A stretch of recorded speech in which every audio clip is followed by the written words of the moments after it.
what I was saying is that it was bizarre, and it was not a reflection of what I saw as far as like interaction. Not a reflection of relationships. It's not a reflection of anything. It's internet nonsense. Anyway, so yeah, that was when I was like in high school. At that point, I had already kind of missed the window, but I was like a senior in high school, I think, when I saw that. Yeah. I remember you were a senior when you started doing that game. Explain to Ricky a little bit more detail of that game. Oh, the game? So it was crazy. You guys were waking up in the morning and showing up to school early. So how it works is you have like a buddy, a partner in crime, and you are given 2 targets from the game, from everybody who plays in. And how many people would be in the game? The whole class. Mm-hmm. The whole senior class. I think my daughter did this because she just graduated. She graduated a few years ago too. I think she went. So how it works is your targets. You gotta record yourself shooting them, but you can't shoot them on school grounds. And I think that's it. Actually, you can't shoot them at the school, and so you gotta catch them outside. And if they're at their house, shoot them with the Nerf ball, right? Nerf gun. Yeah. And if they're at their house, you have to be invited in. I think there was probably no breaking and entering. There was probably a break-in that happened. What's the fun in that? And so no, but here's the thing: is you might have a target, but they don't know that they're your target. And so as long as they invite you, kind of like puppet. Yeah, exactly. Little puppet. Yeah, oh, poor puppet. Man, it was messed up that they made him kill him. They shouldn't have got his brother to do it. That was fucked up. It's the way it is. That always got me mad. Like, I feel like he could have been there. He could have been the car ride. He could have set it up. Yeah, he was going through it too, the whole car ride. Oh, man, when he's choking him out and he's crying too. He's like, don't look at me. Don't look. Yeah, man. Go back to the game. Yeah. He's got to keep you on track. So if I let you into the home for whatever reason, like you're just coming to hang out, you're shootable, right? And how it works is you got to record it, and the only thing that could stop a bullet is if you have like a floaty out. But I think if they you have to put on like a pool floaty, but if your target takes a picture of you just hanging out, walking around, let's say you need to go grocery shopping or something. If they take a picture of you with the floaty and they send it to whoever's organizing the thing, they'll post that picture and be like, all right, you're not safe anymore. Not even the floaty can save you. So you gotta, and then if you shoot the guy trying to shoot you, leave it. If you shoot the guy trying to shoot you, you gotta record it. But yeah, I think that's most of the rules of the game. It's You guys were like waking up at 6 in the morning and go traveling to people's house, waiting for them to get out and go to their cars. Yeah, it was real war. Stuff. It was real war because what you would end up having to do is you would start alliances. You would join up with another team, and it was an honor system. How it would work is to stop everybody from turning on each other. You would all take a video of you shooting somebody or shooting everybody there, and so now it's like, okay, now we all have the ability to end each other, and so we're gonna work together to get this group, this alliance or whatever. Yeah, man, it was war. That's all video game stuff. That's there. They probably learned that from video games. It's war, man. It's hard out here, man. I guess so. Shit. And what was the name of the game? It's just called Senior Assassination. Senior Assassination. Yeah. Or then you could opt out. You would have to kill I missed something actually. You could poison people. What the hell? And so if you got like a bottle of liquid like this, right? And underneath, all you had to do was draw an X or put like a sticky note that had an X, something like that. Uh-huh. And if they drank from that container, they're dead. Oh, wow. Yeah, you could poison. I forgot about that. Yeah, because somebody poisoned somebody else. You could poison them. Didn't have to be a gun. What are the spoils of this shit? Like, what do you win for doing this? Money. Everybody buys in. Oh, we win money. Yeah. So shit, it's like murder for hire then. That's what I'm saying. So you get hitman shit. You have groups of 2, and I think you buy in for like $20 or something crazy. So that's a good amount of money if you win. That's what I'm telling you. What would always end up happening is they split the pot at the end. Usually, you get a group of 4 or 6 where they're all like, all right, we don't want to constantly, be looking over our shoulders. Let's just split this money. That's fucking crazy. Little mafia right there, split everything. We're doing that shit for real. Yeah, no, it wasn't nearly as fun, huh? The craziest thing that I saw was I think my daughter did do that, but she also participated in the Dare thing.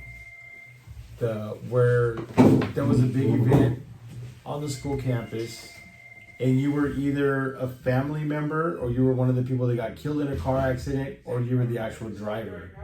What? And like they would segregate you, like they'd put you in hotels. You couldn't contact family. You couldn't contact nobody.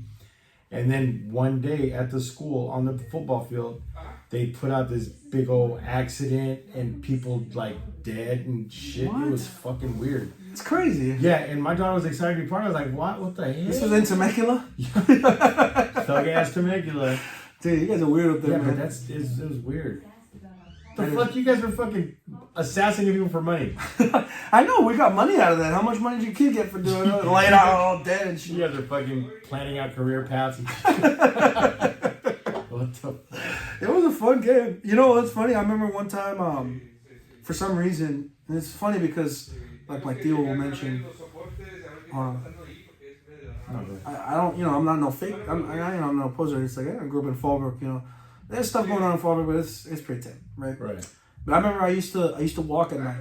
I used to walk I used to walk like a mile at night, just to walk, Mm-hmm. Yeah, a little bit, but Right. just to walk. And I remember one time at night, for some reason, this was around when we were playing that game. Uh-huh. I was walking around and I seen a car in this street. Like normally people are speeding or they're coming up on a light to turn left or something. This car like in the middle of the street just creeping, and I freaked out. But not like somebody was gonna shoot me with a Nerf gun. For no reason at all, I thought somebody was gonna come up and just shoot me. Murky. And then they rolled down the window, and it was two white girls that I knew. Like, hey Elijah, what's going on? Fucking boys in the hood shit. I know. I swear to God, I thought I was done because there was nowhere to run. I was by the high school, and so on my left is nothing but fence. There's nothing but I could hop it, and then it's just open street, and so there's no trees, nothing to hide behind. I thought I was toast, and then there's just two girls. I know a sheriff that works out there in Fallbrook, and I'm like, dude, is it popping over there or what? He just kind of fucking like, no.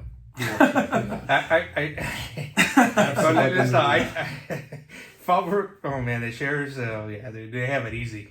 I'm not gonna say much, but I know I don't know the sheriffs, but I know what they do, so they got it easy. We go to eat. They go to that brewing queue, whatever, out there, the firehouse place. Yeah, the barbecue. Yeah, they go out there. He's like, yeah, I'll go out there. I was like, shit. When we go out there, I'll call you. He goes, yeah, I'll come meet with you guys. I was like, oh yeah, that's not a busy fucking sheriff. Yeah, exactly. They're having serious lunches there, dude. Yeah, I bet. I mean, well, like I said, there's things going on in Fallbrook, but it's pretty. Aren't you guys like the back gates to one of the bases, the military bases to Camp Pendleton, right? Yeah. Yeah. Yeah, there's a gate. It's probably the worst fucking part of your whole city. The fucking Marines. Yeah, I mean, I don't know. I think Shut up, Marines, though. I think it's just more like the small town blues. You know what I mean? You get when you grow up in a place like Fallbrook, you kind of idolize like big cities, and you see like a romanticism in it a little bit when you grow up in a town like that. Usually it's like that Bruce Springsteen thing where you just want to get out and Where did you want to go when you were growing up in Fallbrook? I was growing up in Fallbrook. Dream destination. I was typical. That's a good question because like when I was in like 5th or 6th grade, I remember vividly thinking like, man, I want to just live in New York City. Oh shit! And well, I remember thinking like it'd be cool to like because where Nana lives. It's like man, it's cool to think about. This is what I thought was cool in 5th grade was being able to leave your house and being walking distance from business, from like a place, just anywhere. I remember thinking about that, like being in the city. Yeah, just being close to where people are, like the hub. That's what I wanted when I was growing up. But then you grow up and then you're like, that sucks, dude. I love cruising. Like I love driving around and wasting gasoline, and there's none of that in New York. No, I think I can live in the city. You think you can? Oh yeah, dude. Really? Like, that's my dream. Where did you want to live? You grew up in Modesto, you said, right? Yeah. Where did you want to go when you were a kid? Well, I don't know if like I wanted to go. I was ignorant. I mean, I didn't know nothing was out of Modesto. You know what I mean? Farmland. Yeah, you just think that was it, and that's how everybody lived. Right. But as I got older, like I always dreamed of living in the city, where you come out of your condo or whatever, and you got 3 liquor stores there and 10 restaurants on the strip. Yeah, that's exactly what I was saying. Yeah, I mean, you walk and go get your shoes a block away, right downtown San Diego. Everything's happening. Everything's there. You think you could really live like that though? I mean, I don't think having a kid or anything, but as an adult, yeah, hell yeah. I don't think so, man. I don't think that's a normal way to live. like when you're all packed in like that. Mm-hmm. You know, I'll drive my little scooter. I'll go buy a little Vespa. Oh, Vespa. Mm-hmm. I don't know. There's There's too much not real stuff happening. You know what I mean? Like you look around and it's almost like you're in a, I don't know. Like you just feel It's like, all happening. No, Yeah. but it's like you feel like you're in a city made of like plastic a little bit, where you look around and you see no touch of earth, you know, like it's nothing but tall buildings and this infrastructure. You can't see any like trees or Oh, mountains. that's what you leave. I mean, That's what I'm saying. you And so leave. I don't think you can live. At least I don't think I could live in a city for too long. Like, 'cause I guess I never have, you know. But Well, it's anywhere you live. I mean, you live in Fallbrook, you're not going to see the dang, the dude, you see beach. plenty of mountains and Yeah, that's it. and trees. That's and, it. No lakes, no beaches, No, no They got but- city. Over Canyon no Road. It connects you to this feeling like you're on Earth. Mm-hmm. You know, you don't feel like that in Los Angeles, man, in Dodger Town. Here we go. Here we go. Okay. I would love Dodger Towns. You go down the older part of LA, of like the flats, like the First Street Bridge. You go up the hills up there. I mean, that's old school LA. I would love. My wife would never let us But move you're out smart. there. But like me and my brother-in-law, we used to go do side work like in Whittier or Montebello. I mean, those are older parts of LA. But man, I think it's because it's culture rich. I think that's what I like about it, because there's still a lot of Latinos there, a lot of great food. I mean, any kind of food you want out there is fucking there. You know, You but gotta give out. Well, I was Yeah. culture shocked when I moved to San Marcos. I bet. Yeah, Really? so- From yeah. fucking Modesto, yeah. No. Well, first we moved to San Diego, Oh, and so when we came in, I forgot what year, but I was 16, 17, not sure. And we came in, and me and my friend, we brought a U-Haul of my parents' stuff to the new house. And so we spent the night, and I woke up like at 6 a.m, just like, yes, let's go figure out, let's go see what this place is about. You know what I mean? What this hood's about, I think you told me about that, yeah. Yeah, and I go outside, I'm like, where's the roosters? I couldn't hear no roosters. You couldn't hear no music in the usually you hear like someone playing some corridos or Right, bandas. yeah. Cleaning on in the morning. Cleaning, nothing. And then we Sweeping drove. dirt. I remember we drove down Los Posas. I think we were like the only car, Damn. and I was like, what is going on here? We hear roosters here. We walk outside in the morning, there's fucking roosters cock-a-doodle-doing right across the street. My Growing up. neighborhood, you've been there's horses and, and ducks. Yeah. Where my aunt and uncle used to live in Apple Valley, and my uncle used to raise roosters. And I used to fucking love going there, because you'd hear the roosters in the morning, and then we'd go out there and feed the roosters, and then he did stuff with the roosters, so we used to go out there and train them and stuff like that. It was so much fucking fun. And then you go to Victorville and it's all fucking concrete and fucking asphalt. It's fucking- Those bush rolling down. Yes. What are they called? The tumbleweeds. Tumbleweeds. Look at you don't even know what the hell it's called. Come on. But you do because you live City there. slickers. When I first moved out, my first memory of Victorville, there was one big ass street. It was Hesperia Road. It used to take us from our part of town in downtown Victorville up into Hesperia, and it was just one street. There was a little like a country store there. It's called the Bushel Basket, and then there was one street sign. If you go out there now, there's all kinds of fucking shit out there. I'm gonna have to drive out there and I'll video out there and we can. Oh my god, it's grown, but it's grown. It's just bad. So many drugs, and they say that a lot of people that can't afford LA or even San Diego, stuff like that, they end up in Victorville because the housing's fairly cheap. I mean, it's not super expensive, but it's just Section 8, HUD housing, all that shit's popping down there. But I mean, it was home for a long time for me. It's just, I'm glad I'm out of there. I'd probably be dead or doing life. So I'm grateful for being out of there. But, yeah. I feel the same way about Modesto.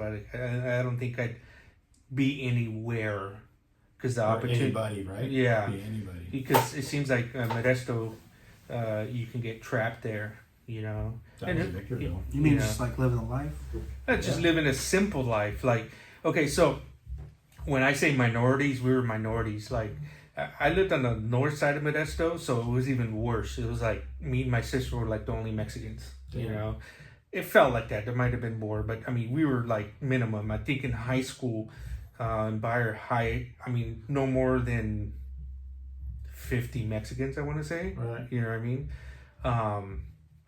that hung out. So I'm assuming there is probably more, but that's nothing. You know what I mean? And when I grew up like that, like over there. Then when I came to Chula Vista High, I was shocked, like the amount of Mexicans that were there. It's like, you know what I mean? It was shock. Is that your first time seeing white people act Mexican? No, they were up there. They were up there with that stuff. Oh yeah. but I was just shocked in the amount of Hispanics, Mexicans, Chicanos, Chicanas, everything over here. And what was more shocking is like I would see one on a skateboard, and I'm like, what the hell? You know what I mean? You see some Mexican surfing. I'm like, with long hair. You're like, what's wrong with that dude? Surfing where? Oh, out here. Yeah. So there were just more opportunities for you to just do whatever you want. Mm-hmm. You know what I mean? Whether you wanted to skateboard, you didn't have to be just like a homeboy. You could do other things. Right. You know what I mean? So it was a culture shock. You know what I mean? Yeah. Huge, especially when you went to school and everybody's white. And then all of a sudden you go to school and everybody has black hair. You know what I mean? And 3 flowers. 3 flowers. That's cool. So it is different. It was shocking. You know what I mean? But I think that was the best movie, even for my sisters. I mean, my sisters are into singing and church and doing ministry and all that stuff. And we were in this church that we grew up that was like this, like I want to say 1,200 square foot. It was an old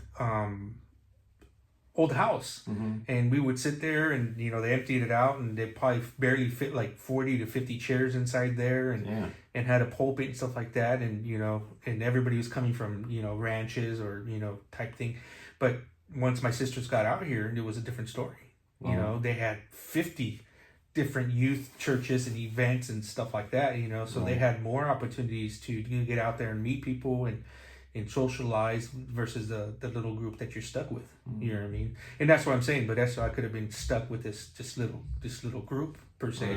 Right. So it's hard to get out. It seems like I moved out of fucking Victorville once. I moved out to Vegas, probably right back. Mm-hmm. And it just never seemed like I could get away. It's just fucking. We used to say the Bill grows roots. Mm-hmm. Like you grow roots, you come right the fuck back. Mm-hmm. It's some of those roots are shitty, rotten roots, but they're still there nonetheless. But your wife's roots got you handled. Yeah, damn sure they did. She got you. Did. They got me out of that shit. Mm-hmm. Actually, it was my son. My son, with his military being in a march, he's like, "Come on, dude, you need to get out of there." Mm-hmm. So, all right, let's go. Mm-hmm. Came over, lived in Muirhead, and it was a wrap.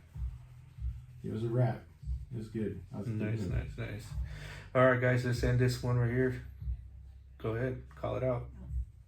All right, let's shout out Centric Auto Repair for putting this together for us. Thank you, Centric Auto Repair. This is in the Loop, North County. We'll see you guys next time. Bye.